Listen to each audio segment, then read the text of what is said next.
اعوذ باللہ من الشیطان الرجیم بسم اللہ الرحمن الرحیم۔ السلام علیکم دوستو۔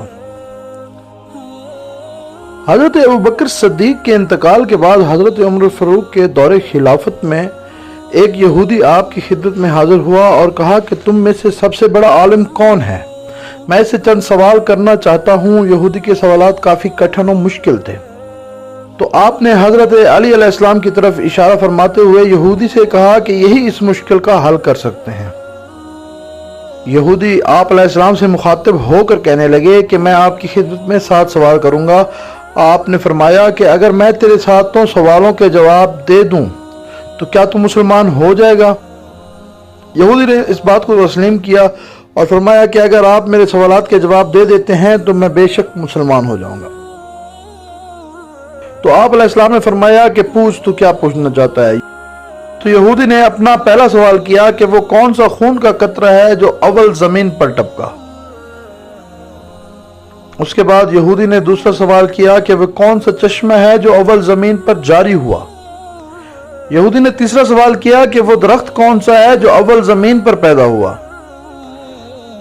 یہودی نے چوتھا سوال کیا کہ سید الانام علیہ السلام کے بعد کتنے امام ہیں۔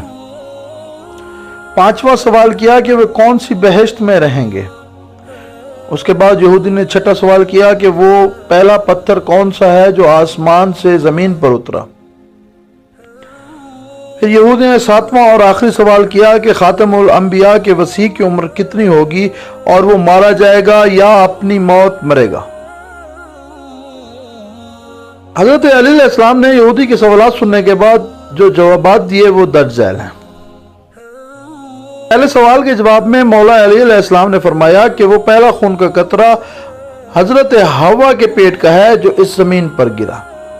دوسرے سوال کے جواب میں آپ علیہ السلام نے فرمایا کہ پہلا چشمہ حیات ہے جس کو حضرت خضر نے ذوالقرنین کے عہد میں پایا۔ اس کے بعد تیسرے سوال کے جواب میں آپ علیہ السلام نے فرمایا کہ پہلا درخت اجوا کا ہے جو کہ حضرت آدم علیہ السلام بہشت سے زمین پر لائے تھے۔ اس کے بعد آپ علیہ السلام نے چوتھے سوال کے جواب کے بارے میں بتایا کہ محمد مصطفیٰ صلی اللہ علیہ وآلہ وسلم کے بعد 12 امام عادل ہوں گے۔ پانچویں سوال کے جواب میں آپ علیہ السلام نے فرمایا کہ یہ امام سید کائنات کے ساتھ بہشت عدن میں ہوں گے۔ اور چھٹے سوال کے جواب میں آپ علیہ السلام نے فرمایا کہ حجر اسود وہ پہلا پتھر ہے جو کہ آسمان سے زمین پر آیا اور بیت الاحرام میں ہے۔ اس کے بعد آپ علیہ السلام نے 7ویں اور آخری سوال کا جواب یہ فرمایا کہ محمد مصطفیٰ صلی اللہ علیہ وآلہ وسلم کا وصی میں ہوں اور میری عمر 63 سال ہوگی اور میں تلوار کی ضرب سے مارا جاؤں گا۔ یہودی نے تمام جوابات سن کر اپنی آستین میں سے ایک پرچی نکالی۔ اس میں آپ کے جوابات کو حسب منشا پا کر وہ یہودی فوراً ایمان لے آیا۔ وما علینا الا البلاغ۔ اللہ حافظ۔